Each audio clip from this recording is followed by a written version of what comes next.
اب ہم دیکھتے ہیں کہ طریقہ مکمل حج کا کیا ہے۔ 9 ذی الحجہ کو زوال آفتاب سے غروب شمس تک میدان عرفات میں وقوف کرنا حج کا ایک اہم رکن ہے۔ یعنی جس دن اللہ رب العزت کیا کرتا ہے؟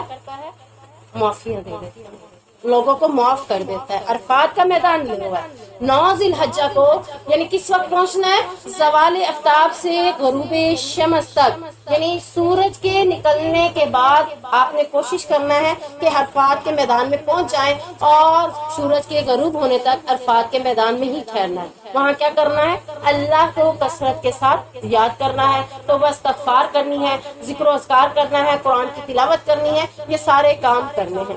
یہاں مغرب کی نماز یعنی سورج غروب ہونا جیسے ہی آثار نظر ہوئیں گے، مغرب کی نماز یہاں ادا نہیں کریں گے، کیونکہ ہم کس میں ہیں؟ سفر میں ہیں، اور سفر میں کیا کیا جاتا ہے؟ نماز کو قصر کیا جاتا ہے، اور یہاں پر نماز مغرب اور عشاء کو ہم جمع بین الصلاۃ کرتے ہوئے آگے جا کر پڑھیں گے۔ یہاں مغرب کی نماز نہیں ادا کرنی، بلکہ مزدلفہ میں پہنچ کر مغرب کی 3 رکعت اور عشاء کی 2 رکعت قصر کر کے ہم جمع کر کے ایک اذان اور 2 اقامت کے ساتھ پڑھیں گے۔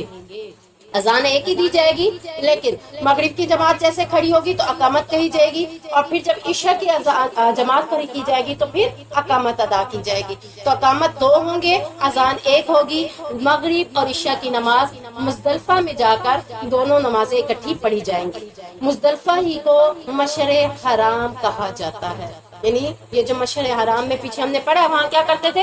آباء و اجداد کا ذکر کرتے تھے، تو مزدلفہ کو ہی مشعر حرام کہا جاتا ہے، کیونکہ یہ حرم کے اندر ہے۔ یہاں ذکر الہی کی تاکید ہے اور یہاں رات گزارنی ہے، یعنی اب کون سی رات ہے؟ 10 ذی الحجہ کی رات، پوری رات وہیں گزارنی ہے۔ فجر کی نماز اندھیرے میں یعنی اول وقت میں پڑھ کر طلوع آفتاب تک ذکر میں مشغول ہو جانا ہے، اپنے آپ کو باتوں میں نہیں رکھنا۔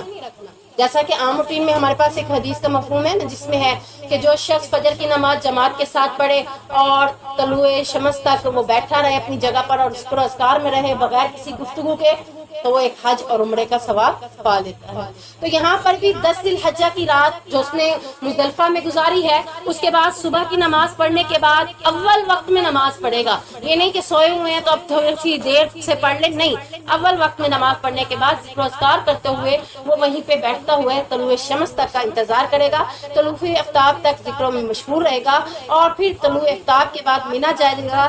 سیدنا جابر بیان کرتے ہیں کہ رسول اللہ صلی اللہ علیہ وسلم عرفات میں آئے، وہاں نمرہ کے مقام پر آپ کے لیے ایک خیمہ لگا دیا گیا، آپ نے اس میں قیام فرمایا۔ جب سورج ڈھل گیا تو آپ نے اپنی اونٹنی قصوہ کو کسنے کا حکم دیا، جب وہ کس دی گئی تو اس پر سوار ہو کر بطن وادی میں آئے اور لوگوں کے سامنے ایک خطبہ دیا، پھر مؤذن نے اذان دی، پھر اقامت کہی، پھر رسول اللہ صلی اللہ علیہ وسلم نے ظہر کی نماز پڑھائی، پھر مؤذن نے اقامت کہی، پھر آپ نے عصر کی نماز ادا کی۔ ان دونوں نمازوں کے درمیان کچھ بھی نہیں پڑھا، یعنی ظہر اور عصر بھی آپ صلی اللہ علیہ وسلم نے وہاں پر جمع کی تھی۔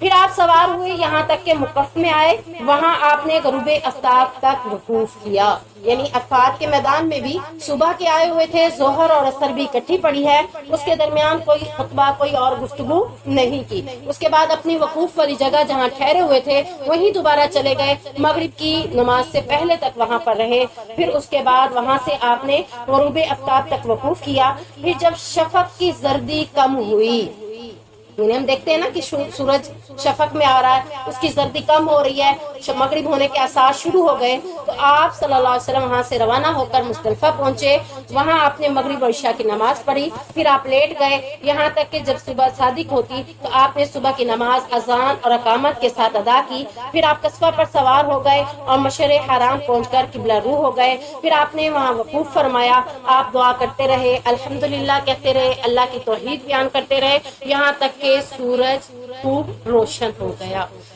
اور آپ طلوع آفتاب سے پہلے مینا روانہ ہو۔ تو یہاں سے پتہ چلتا ہے کہ یہ سارے کام ہم نے 9 ذی الحجہ اور 10 ذی الحجہ کو یہ سارے کام کرنے ہیں۔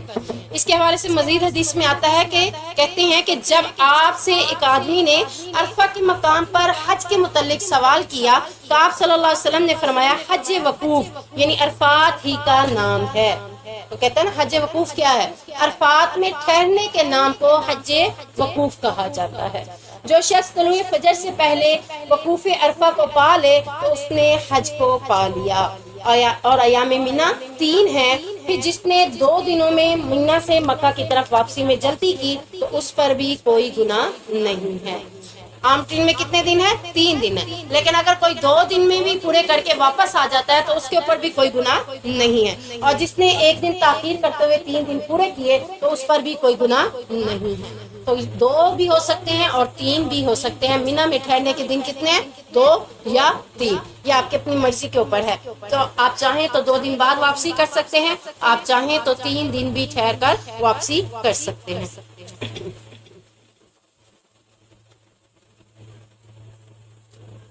ثم افیضوا من حیث افاض الناس واستغفروا اللہ، پھر اس جگہ سے واپس آؤ جہاں سے سب لوگ واپس آئیں اور اللہ سے بخشش مانگو۔ ان اللہ غفور الرحیم، بے شک اللہ تعالیٰ بخشنے والا اور مہربان ہے۔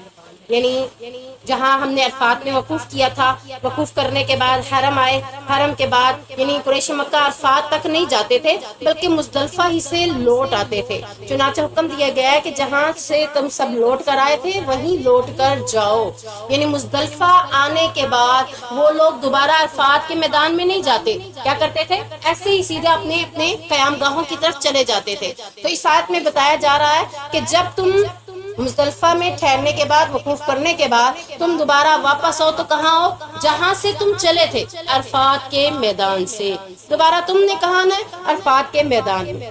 اس کے بارے میں عائشہ بیان کرتی ہیں کہ قریش اور ان کے ہم مذہب مزدلفہ میں وقوف کیا کرتے تھے اور اپنے آپ کو حمص کے نام سے موسوم کیا کرتے تھے، جبکہ دیگر تمام عرب عرفات ہی میں وقوف کیا کرتے تھے۔ جب اسلام آیا تو اللہ تعالیٰ نے اپنے نبی محمد رسول اللہ صلی اللہ علیہ وسلم کو حکم دیا کہ آپ بھی عرفات جائیں، وہاں وقوف کریں، پھر وہاں سے واپس آئیں۔ اس آیت میں پھر اس جگہ سے واپس ہو جہاں سے سب لوگ واپس آئیں کے معنی یہی ہیں کہ تم دوبارہ، جیسا بھی ہم نے پڑھا اس میں کہ آپ صلی اللہ علیہ وسلم نے ظہر اثر پڑھائی تو پھر دوبارہ کہاں گئے؟ عرفات میں جہاں وقوف کیا ہوا تھا۔ یہ نہیں ہے کہ جہاں مرضی ہے ٹھہر جائے، آپ مشرق آرام کی طرف چل پڑے، نہیں، جب تک ٹائم نہیں ہوتا تب تک وہیں پر ٹھہرے رہنا ہے۔ واستغفر اللہ سے مراد کیا ہے؟ استغفار کرے، اللہ کو کثرت کے ساتھ اپنے گناہوں کی اللہ سے معافی مانگے۔ کوئی دن ایسا نہیں کہ جس دن اللہ تعالیٰ اپنے بندے کو عرفہ کے دن سے زیادہ دوزخ سے آزاد کرے۔ یعنی عام روٹین میں پورے سال میں کوئی ایسا دن نہیں ہے جس دن اللہ اتنی زیادہ تعداد میں لوگوں کو جہنم سے آزاد کرے، سوائے عرفہ کے دن کے۔ عرفہ کے دن اللہ کثرت کے ساتھ لوگوں کو جہنم سے آزاد کروا دیتا ہے۔ اس دن اللہ بہت نزدیک ہو جاتا ہے، پھر فرشتوں کے سامنے ان بندوں پر فخر کرتا ہے اور فرماتا ہے کہ یہ لوگ کیا چاہتے ہیں۔ وہ اللہ تعالیٰ کے پوچھنے کا مقصد یہ ہے کہ وہ اپنے بندوں کو معاف کر دے۔ یعنی فرشتے سے پوچھتے ہیں بتاؤ میرے بندے یہاں بیٹھ کر کیا مانگ رہے ہیں؟ واستغفر اللہ، اللہ تیرے سے بخشش مانگ رہے ہیں، تیرے سے معافی مانگ رہے ہیں۔ تو اللہ تعالیٰ کہتا ہے جاؤ اعلان کر دو میں نے ان کو معاف کر دیا۔ سبحان فَإِذَا قَضَيْتُم مَّنَاسِكَكُمْ فَاذْكُرُوا اللَّهَ كَذِكْرِكُمْ آبَاءَكُمْ أَوْ أَشَدَّ ذِكْرًا، پھر جب تم اپنے حج کے احکام پورے کر لو تو اللہ کو یاد کرو اپنے باپ دادا کو تمہارے یاد کرنے کی طرح۔ یعنی جیسے مشعر حرام میں ہمیں کہا گیا ہے کہ اللہ کا کثرت کے ساتھ ذکر کریں، تو یہاں بھی وہی بات آ رہی ہے کہ عرب کے لوگ حج سے فارغ ہونے کے بعد مینا میں میلہ لگا لیتے تھے اور اپنے باپ داد کے کارناموں کا ذکر کرتے تھے۔ وہ یہ سمجھتے تھے کہ اب ہم نے یہاں پہ صرف کنکریاں مارنے کے لیے ہی تو بیٹھے ہوئے ہیں، باقی ٹائم کیا کرتے تھے؟ میلہ لگا لیتے اور اس میں اپنے باپ داد کا ذکر کرتے تھے۔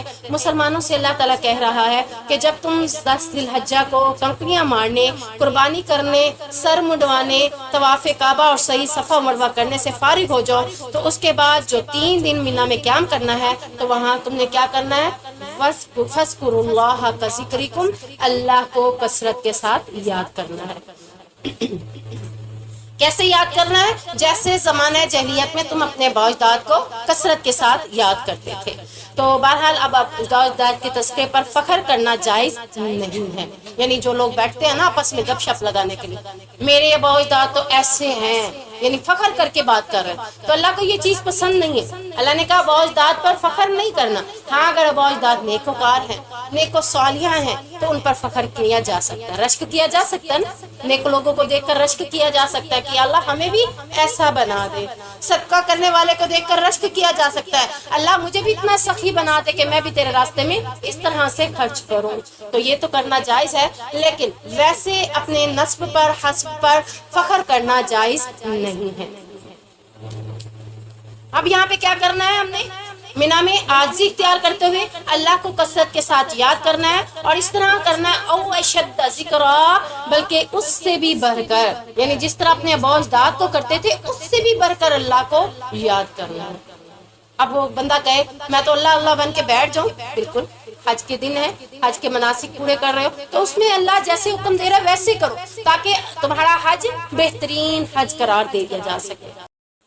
اب اگر کوئی 3 دن وہاں ٹھہرتا ہے تو اس کے لیے کیا ہے، افضل ہے، اگر کوئی 2 دن ٹھہرتا ہے تو گناہ نہیں ہے۔ 3 دن کی فضیلت کیا بتا دی گئی، افضل ہے، اور 2 دن کوئی ٹھہرتا ہے تو گناہ نہیں ہے، تو 3 دن کوئی اگر پورے کرے گا تو اس کے لیے زیادہ بہتر ہے۔